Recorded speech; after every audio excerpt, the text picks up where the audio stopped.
Salam değerli izleyiciler, her birinizin sabahınız xeyir, her birinizi hoş gördük. Bugün ayın 22'si yanvar 2026-cı il. Bax belə 55 başlanamız gəlib, gözəl qardaşlar, biri-birindən gözəl. Qardaş, əlaqə nömrəsi 050 770 17 31 ilə əlaqə saxlayırsınız birbaşa. Hal-hazırda 55 baş danadır. Hamısı da maşallah olsun, biri-birindən gözəl danalarımızdır. Ünvanımız Ağdam rayonunun Qaradağlı kəndi. Yığırsınız Elgün Paşanı birbaşa, danışırsınız. Elgün Paşa bütün qiymətlərin hər birini sizlər üçün deyəcək.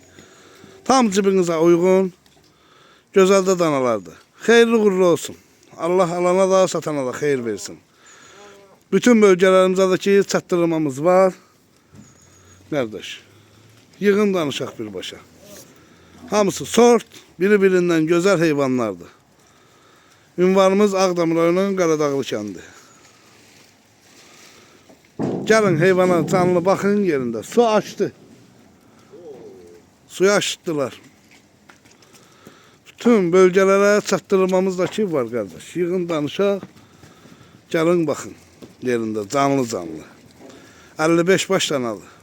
Biri-birindən gözəl. Heyvanlar da ki maşallah olsun. Hal-hazırda hamısı göz qabağındadır. Yəni tam ətraflı çəkirəm ki baxasınız. Yəni heyvanlar nə cür heyvanlardır. Bunlara baxın. Hamısı gözəldir, hamısı. Baxın danalara. Canlı baxın qardaş.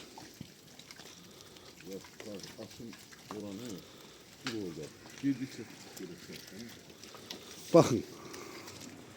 Hal-hazırda heyvanları yığırıq yerinə baxın. Canlılar yəni. Yəni aralıdan çəkirəm ki tam heyvanları açıq aydın görəsiniz. Dəyərli qardaşlar, gözəl insanlar. Buyurub baxa bilərsiniz.